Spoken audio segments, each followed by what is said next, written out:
Alors, mes amis, on va essayer d'étudier ce qui s'appelle une divergence d'opinion sur un texte de la Torah. Alors, le texte, il est très simple. C'est un texte qui concerne le personnage d'Abraham et de Sarah. Vous savez qu'en fait, Abraham, il a, euh, il a eu à partir d'Israël, donc il est parti de Haran, de Mésopotamie, il est arrivé vers la terre qu'Hachem lui a indiquée, enfin, lui indiquera, il ne va pas indiquer, mais c'est lui-même qui l'a choisi. Et donc, Abraham débarque dans la terre d'Israël. Et là, quelques temps après, une famine va s'abattre sur la terre d'Israël et qui va l'obliger, Abraham, à partir en Égypte. Et en partant en Égypte, vous savez en fait qu'il sait pertinemment que ce sont des personnes rustres, ce sont des personnes pas du tout raffinées. Et donc, il sait pertinemment aussi que son épouse est extrêmement belle. Et il se dit, il risque de s'arranger pour me tuer de façon à pouvoir se marier. Ouais, le roi de l'époque, là-bas, le pharaon de l'époque, il risque donc, je t'en prie, chérie, fais-toi passer pour ma sœur. Et cette ruse va être utilisée par lui à deux reprises et par Yitzhak aussi à une reprise. Ouais, donc en fait, on va recevoir finalement rusé de père en fils, de père en fils.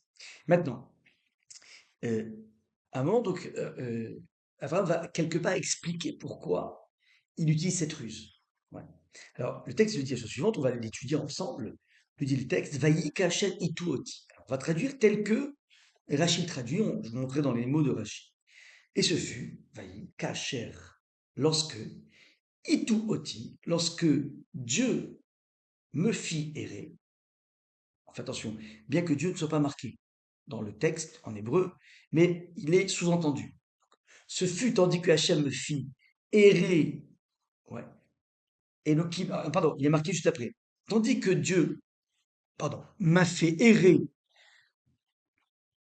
loin de la maison de mon père. Ouais, ça veut dire, il évoque ici le fait qu'il a dû partir.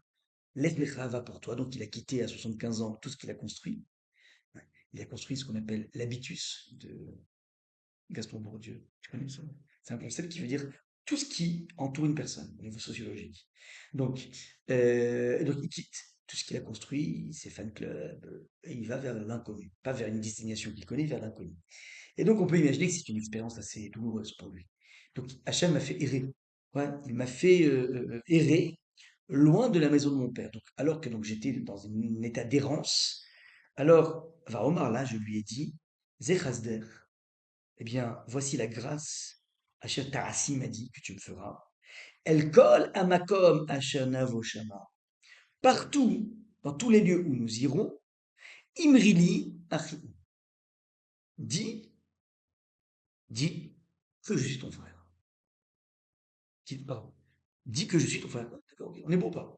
Donc voilà un petit peu le Abraham qui un petit peu justifie pourquoi il était un petit peu obligé euh, voilà, de feinter parce que sinon sa vie était compliquée. Ok. Ça c'est la lecture de Rachid. Alors on va le lire dans les mots de Rachid, ouais. Alors Rachid commence en disant Onkelos tirgem machitirgem. Vous voyez en bleu. Donc Onkelos a traduit ce qu'il a traduit. Alors Onkelos, c'est qui Onkelos, je vous rappelle. C'est tout le fromage, tous les 5 livres de la Torah ont été traduits par Onkelos, qui est ce qu'on appelle un prosélyte, c'est-à-dire un converti, qui faisait partie de la famille de Titus. Donc, il était haut placé, enfin, il venait d'une famille noble, et il a décidé de se convertir au judaïsme.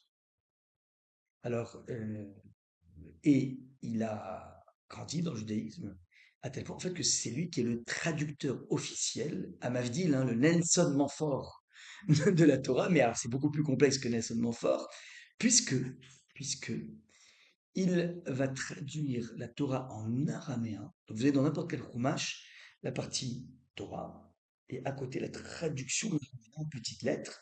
Et alors, en quoi c'est une performance, hein, traduction, c'est simple, non. En fait, sa traduction, elle est hyper importante parce que à l'époque du don de la Torah, nous parlions tous araméen et pas hébreu. Et comme on parlait araméen, donc quand il a traduit la Torah en araméen, il a traduit la façon par laquelle nous avons entendu la Torah. Vous comprenez pas? Alors oui, mais voilà, exactement. En fonction du langage local. Donc en fait, la perception, l'acception que les Juifs ont eue, c'est la façon dont il a traduit. D'accord? Donc c'est hyper fondamental, le Onkelos. Un grand maître, un maître, on va dire, du 1er siècle. Ouais. Maintenant, alors, Rashi va. Alors, très, très souvent, Rashi se positionne par rapport à Onkelos. Des fois, il n'est pas d'accord, des fois, il lui donne un piédestal. Ouais. Donc, en fait, Rashi, il est bien, bien plus tard, hein, il est 10 siècles après. Mais Onkelos, c'est une des bases fondamentales de l'étude de la Torah. Alors, Onkelos tirgem hachet tirgem. Il a traduit ce qu'il a traduit. Veyesh le Hashem od davar davur alofnav. Mais on peut expliquer de façon autre. Ouais. On peut, on va dire, mieux expliquer d'une autre façon tout aussi appropriée. On va dire, on peut aussi donner un sens plus classique que Onkelos. Donc tout de suite d'entrée de jeu, Rachid se démarque par rapport à Onkelos. Et on va voir donc son commentaire, ouais. Il dit, donc de Rachid, maintenant pas d'Onkelos, on verra ensuite en vert et noir le commentaire d'Onkelos. Ouais, vous suivez jusque-là ou pas? Bon. Alors, nous dit Rachid, Kesheotsi ani akadosh baruchu mi bet avi. Donc lorsque Hachem m'a fait sortir de la maison de mon père, liot meshotet venad, ouais, pour me trouver errant et ballotté, mi makom le makom dans mon bras l'autre. Donc c'est vraiment ce qu'il a fait de pérégrination. Je te demande s'il te plaît, de pérégrination en pérégrination, Chazak Mori. De pérégrination en pérégrination. Donc bon, on a compris que c'était un peu une tannée la vie, quoi. Pour Abraham, ouais. D'ailleurs, c'est une épreuve, hein, la Khacha, c'est une épreuve. Ouais. Alors, de pérégrination, donc et que je me suis trouvé errant et ballotté d'un lieu à l'autre, je savais qu'il m'arriverait de passer dans un endroit habité par des scélérats. Donc, je savais que je risquerais de passer par des peuplades qui n'étaient pas spécialement morales. Alors, Veyadat Evor Bemakom Rechaim va Omar là, et donc je lui ai dit à ma femme, Zechazer, je t'en prie, fais-moi cette tova, fais-moi cette gentillesse. Sois gentil en te faisant passer pour ma sœur. Parce que sinon, je vais mourir en plus. Non seulement ma vie, elle est complexe, puis je vais mourir. Donc ça, c'est le sens de Rachi, qui est un peu ce qui a été écrit ici dans la traduction biblique. On est bon jusque-là ou pas? Maintenant, on accroche les ceintures, et on va voir le sens qui est marqué par Onkelos. Alors, on fait attention parce que c'est de l'araméen, je vous traduis. Et essayez de mettre un doigt dans le vert et un doigt dans le noir. Ouais, pour comparer. Donc, c'était or. Et ça reste or. Bon, donc ça, il n'a pas bougé.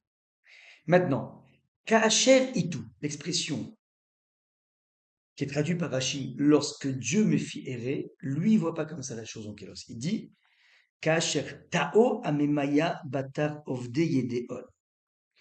Alors, or, alors que, et donc il insère, alors que les peuples, Tao vient de Tao qui veut dire se sont fourvoyés. Donc, donc je relis dans le verset noir. Tandis que lorsque Itou, qui, c'est qui le sujet de Itou, se sont fourvoyés, qui? Eh ben, je rajoute les peuples. Les peuples, ouais. Et comment ils se fourvoient en général, les peuples? En suivant des idéologies mensongères. Ouais. Virgule. Oti, moi, quant à moi, ouais, moi, ouais. Elohim ibetavi. Dieu de la maison de mon père. C'est-à-dire, Dieu m'a sauvé de la maison de mon père. Fais attention. Ouais. Hachem m'a rapproché de son service depuis la maison de mon père. Karev Hashem Dachaltemi Bet Abba. Donc en fait, Oti, moi, Elohim, Dieu, mi Bet Avi. En me donnant un service de Dieu, il m'a sauvé de la maison de mon père. Vous entendez? Il m'a éloigné, il m'a sauvé. Va à Marie, et à ce moment-là, après c'est un peu la même chose.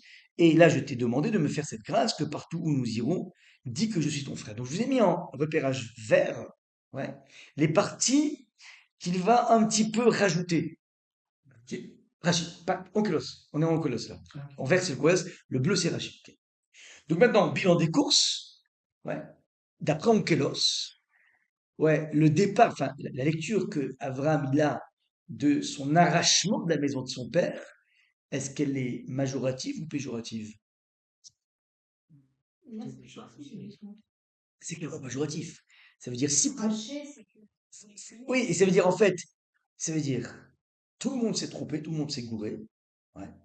Et moi, Hachem, il m'a éloigné de la maison de mes parents, donc il m'a sauvé. C'est vrai que c'est pas du tout le même sens, ouais. On est d'accord ou pas? Donc c'est ce qu'on appelle des sens aux antipodes. C'est majoratif. C'est péjoratif. Ah, Parce qu'en fait, quelque part, il est en train de dire, Pardon, c'est majoratif, excuse-moi, ouais, c'est majoratif, majoratif. Pourquoi j'ai dit majoratif? C'est top pour lui, je répète. Il m'a sauvé de mes parents, donc c'est top. Ça veut dire, comment, on va dire, question, comment Abraham voit son départ de la maison de ses parents? Réponse, Marc Loquet, c'est-à-dire, d'après Rachid, c'est hyper dur. C'est une tannée. J'étais un juif ferme, avec ma gueule de métèque, comme dirait l'autre. C'est-à-dire, ouais, c'était une tannée la vie. Ça peut être dur et pourtant positif. Alors, tu vas essayer de réconcilier les choses, mais ça a l'air que c'est vraiment deux façons de voir les choses. T'as raison, mais Rachid est en train de proposer un sens le plus simple possible. Bah oui, quand tu pars, c'est pas évident, ça s'appelle une épreuve, c'est une épreuve. Ouais. Maintenant, j'ai grandi grâce à ça, c'est une chose, mais ouais, en live, t'es pas en train de dire, ah c'est génial, je reçois des claques, j'ai des problèmes, c'est génial, ouais. C'est pas comme ça que ça se passe dans la vie, ouais. Donc, Rachid te fait un arrêt sur image, c'est-à-dire, et même, c'est-à-dire, au moment où il parle à Abraham, il est après ses épreuves. Ouais. Donc, eh ben, il dit, finalement, je réfléchis, je fais un peu les. Ouais, ça veut dire toujours, c'est une tannée, quoi. Waouh, c'était dur, quoi. Et il est encore dans la vie, puisque là, maintenant, il est encore en train d'utiliser cette femme. Donc, en deux mots, la banlieue, c'est morose, la banlieue, c'est pas rose, quoi. Ouais, le Kenan, c'est ouais, c'est ça qui se passe pour Avram, ouais. Et en cause, il dit, waouh, tu te rends compte? Ce à quoi j'ai échappé, finalement, tout le monde se gourre dans la vie. Il n'y a que moi qui, waouh, extraordinaire. Ok, donc voilà. Dans le monde du Limoud, c'est pas du tout gênant. Ce sont deux réalités possibles. Ça nous gêne pas, ça s'appelle une marloquette. Là, il dit blanc, il dit noir, il n'y a pas de souci. Sauf que, là où la difficulté vient, c'est que Rachid semble citer le Onkelos, puisqu'il dit, il commence son commentaire en disant le Tirgoum Onkelos traduit ce qu'il a traduit. Et,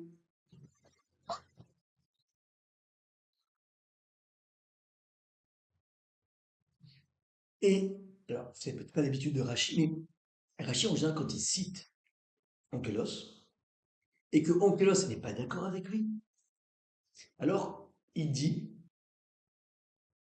en général, il amène son chat. Et après, il dit, et Onkelos pense pas comme moi, et je suis pas d'accord avec lui. Première des choses, quand il n'est pas d'accord, il le dit. Par exemple, il peut dire aussi, voilà, Onkelos a expliqué ce verset, mais, mais, eh bien, en fait, je suis pas d'accord à cause de ça et ça.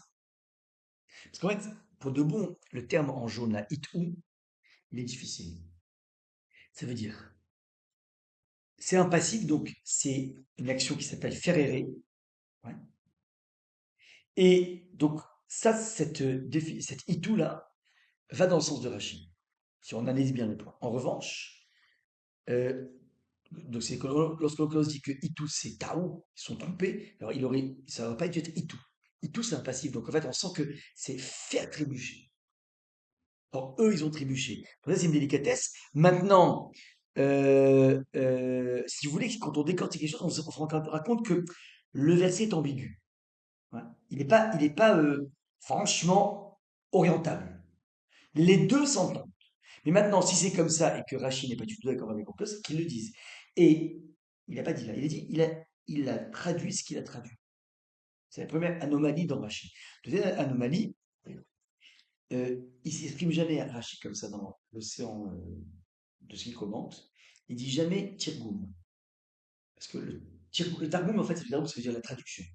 Les Targum en hébreu, ça veut dire traduire. Et bien en fait, Rachid dit toujours Onkelos Piresh, à expliquer. Il ne dit pas que le onkelos a traduit. C'est une expression un peu bizarre. C'est pas Rachid ne s'exprime pas comme ça dans ces termes-là. Et à part ça, troisième question, bah, évidemment, il a traduit ce qu'il a traduit parce qu'évidemment, c'est un traducteur. Ouais, donc évidemment, un maçon bâtit, un traducteur traduit, ouais, et un ingénieur, je sais pas, bref, les procédures, ouais, et un médecin soigne, ouais, je veux dire, donc c'est la palissade, quoi. Il n'y a qu'à dire, ben, en fait, regarde la traduction de Racine, mais, de Onkelos, mais c'est mal dit. Ouais, c'est délicat, ouais. Alors, évidemment, on va toucher au sacro-saint de Rachid, on va comprendre pourquoi il dit ça. Et en fait, il y a une explication absolument magnifique du Rav Shapira. Le Rav Shapira, c'est le fameux, il y en a plein, mais c'est celui qui a inventé le Daf Yomi. C'est une histoire incroyable. Le Daf Yomi, en fait, c'est l'étude d'une page de Gemara journalière. C'est un moment qui a pris une ampleur incroyable, et lui, il était très jeune, il avait à peine une quarantaine d'années, et il a proposé ça au congrès rabbinique de la beauté d'Israël en 1923. je crois que c'est en 1923, ouais, il a proposé, en 1922, peut-être 18, je sais plus, enfin, début du XXe siècle, donc il a proposé de mettre en place ça, c'est-à-dire en fait de créer une connexion de tout le peuple juif, où qu'il soit, avec, on étudie le même sujet tous les jours. On est des centaines de milliers aujourd'hui, au Hashem. Enfin, j'exagère, ouais. Mais des dizaines de milliers, c'est sûr. C'est un mouvement qui prend une ampleur incroyable et qui apprend aux juifs, à part ça, à part le fait de se connecter comme une sorte de Wi-Fi, ouais, ça veut dire qu'on est tous connectés. Et donc ça crée en plus une émulation, c'est un petit peu comme un Mavdil, les CNRS qui commencent à, les Européens avec les Chinois, ouais, donc il y a des volontés de synergie au niveau des connaissances.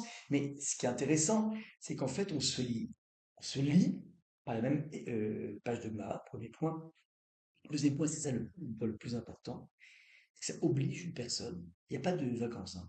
Il n'y a pas de vacances, il n'y a pas de, ouais, il y a pas de tout ça, il n'y a rien. Il n'y a pas de Hanouka, il y a rien. Ça veut dire qu'il y a même qui ouais. Même si la on s'arrange à faire avant, après. Ça veut dire qu'en fait, chaque jour doit avoir son DAF pour l'heure. Donc en fait, c'est un marathon, bien un sprint que tu fais, mais tous les jours. En fait, ça t'apprend la notion de régularité. Très souvent, on aime bien la Torah, hein, mais parfois on peut être un petit peu, bon, j'ai pas les nerfs, ouais. Tu peux dire j'ai pas les nerfs parce que tu prends du retard, quoi. Donc en fait, c'est une dynamique incroyable qui t'apprend le rapport régulier à l'étude de la Torah, c'est fantastique, c'est magnifique, ouais. Je rappelle toujours cette image, cette donnée historique qui est amenée par le Rav Avraham Eshel, historien américain en temps rabbin, qui démontre dans un livre qui est magnifique, qui s'appelle Les bâtisseurs du temps, que au XVIIe siècle, en Europe centrale, donc dans le monde ashkénaze, ça n'existait pas une bourgade, un village, une ville, on dirait, un coin, un patelin, où n'importe quel juif, une fois qu'il finissait son travail d'ébéniste, de fermier, de je ne sais quoi, de comptable, de médecin, j'en sais rien, eh bien, il ne passait pas 2 heures au Beth Midrash pour étudier la Torah. Ça n'existait pas. Ouais, il n'y avait pas un juif comme ça n'existait pas. Et c'est une époque au XIXe siècle où, quand on réfléchit bien, on peut se rendre compte que 99% du monde était analphabète. N'oubliez pas qu'en France, qui sont les précurseurs, Jules Ferry, donc le grand-père ou le grand-père de Ferry, le fameux ministre qui s'appelait Ferry, ouais, Luc Ferry. Ben, Jules Ferry, c'est lui qui a rendu l'école obligatoire à partir de 1881. Pendant donc la fin du 19e au début 20e, pour obliger un enfant à aller à l'école. Ça veut dire qu'avant ça, soit c'était un bourgeois et avec beaucoup d'argent qui pouvait se payer un précepteur, ouais. Soit, ben voilà, analphabète, comme beaucoup de gens. Maintenant, 2 siècles avant, n'importe quel juif pouvait valser sur une main. C'est incroyable, c'est inédit. Alors maintenant,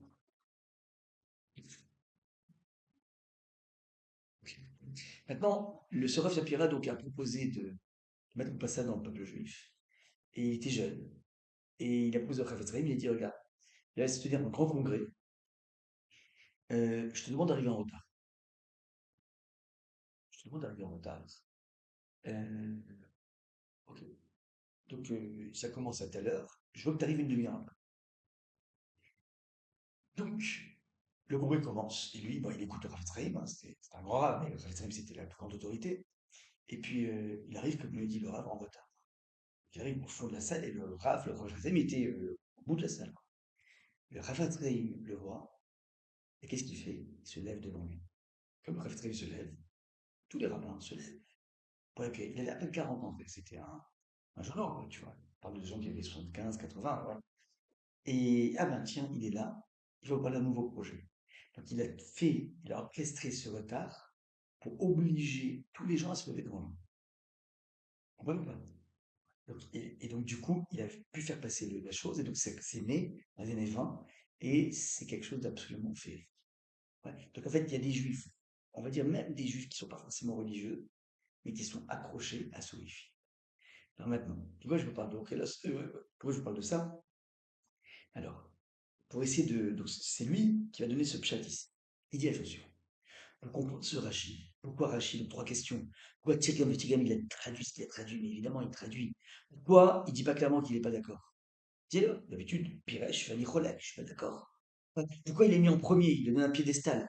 Tu vas dire exactement l'inverse, ton Rachid.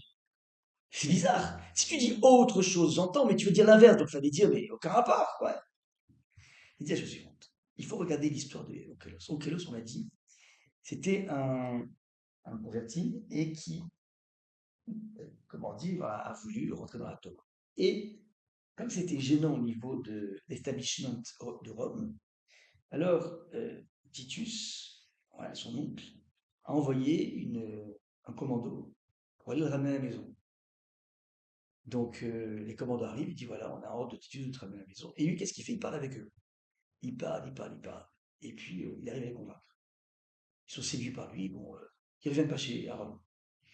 Il entend ça, quelques temps après, il envoie un deuxième commando. Et idem. Il est converti, enfin, il est converti à sa cause, quoi. Il se dit, bon, ok, j'ai compris.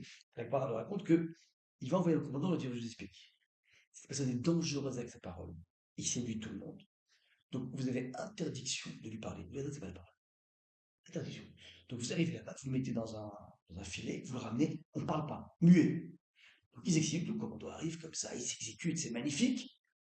Et ils le prennent comme ça. Et au moment où Onkelos sort de la maison, de la porte de la maison, il glisse sa main, il embrasse la mezouza. Et il se met à rigoler. Il éclate de rire. Ah, il dit, pourquoi tu ris? Non, ça me fait marrer parce qu'en fait, c'est quand même incroyable, hein. De façon générale, lorsqu'on mène une armée, et en général, on envoie les fantassins devant, et les généraux, ils sont protégés dans leur mouvement.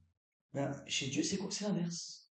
Nous, on est pépère tranquille assis sur nos canapés cuir connolly, et Hachem, c'est lui qui nous garde les portes. Shomed, Adot Israël, c'est Shakai, on marque Shakai sur les mezuzot, c'est lui qui est au fond.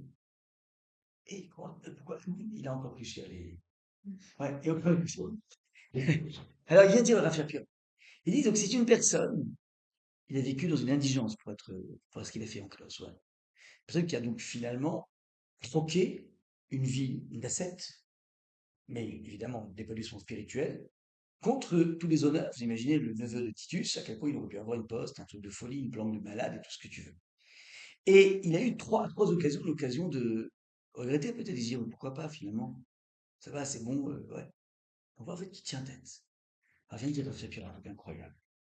Il dit lorsque Onkelos, il ouvre le Chumash, et il voit l'histoire d'Abraham, il dit, c'est marrant ça. C'est l'histoire d'un bonhomme qui avait tout, qui avait 75 ans, hein, et qui a tout lâché pour écouter Dieu.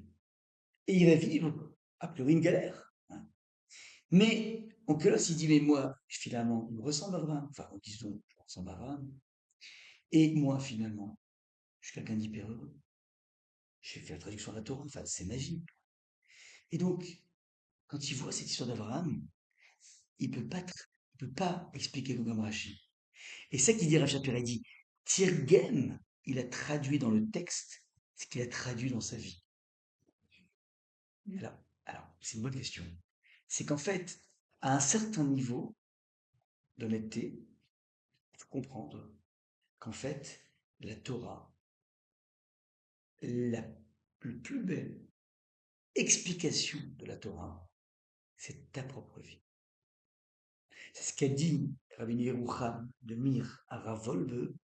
Il a dit que toutes les Haggadot du chasse, Haggadah, ça veut dire des parties de Haggadah dans le sens où des histoires complètement farfelues. Ouais, des histoires de trucs, de rêves, et tout, des trucs qui sont pas anarchiques, qui sont pas rationnels.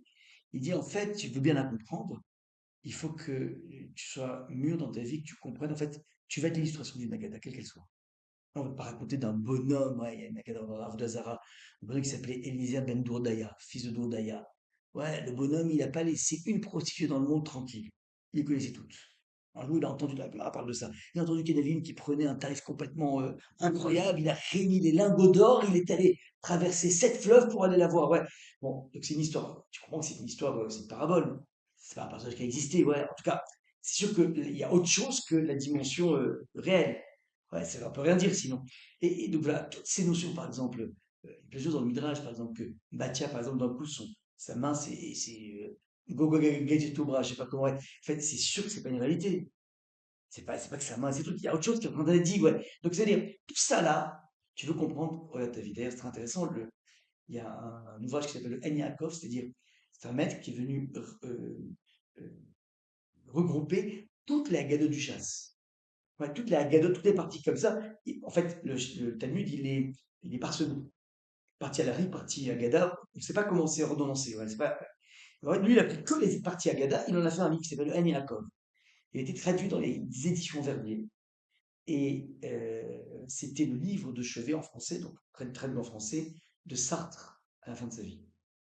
Il a découvert la Haggadah du chasse, et lui qui était un très grand existentialiste, en fait, il a compris en fait, c'est ça qui se joue. Donc, les grands esprits comprennent que toutes ces images, ces allégories sont là pour essayer de comprendre c'est quoi là. Ouais. Donc en fait, ce que je suis en train de te dire, c'est que quand on fait une recherche sincère et honnête, on peut arriver à ce niveau de Onkelos qui consiste à dire que finalement, il y a ce sens, il y a ce sens, mais c'est ça qui me parle. Parce que ça me représente. Ouais. C'est ça que je disais en introduction, que ta Neshama, quelque part, elle est totalement adéquate à la Torah.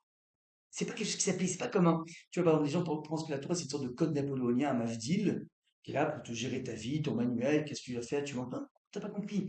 La Torah n'est qu'un dévoile, enfin, c'est la matrice qui t'anime. Ta force génératrice que tu as à l'intérieur de toi, c'est ta Torah. Donc, plus tu vas l'étudier, plus tu vas rentrer en osmose avec la Torah. Ça, c'est l'enjeu essentiel, je vais le partager avec vous. Ça, parce que voilà, matin de Torah, comprendre c'est quoi l'enjeu de l'étude de la Torah.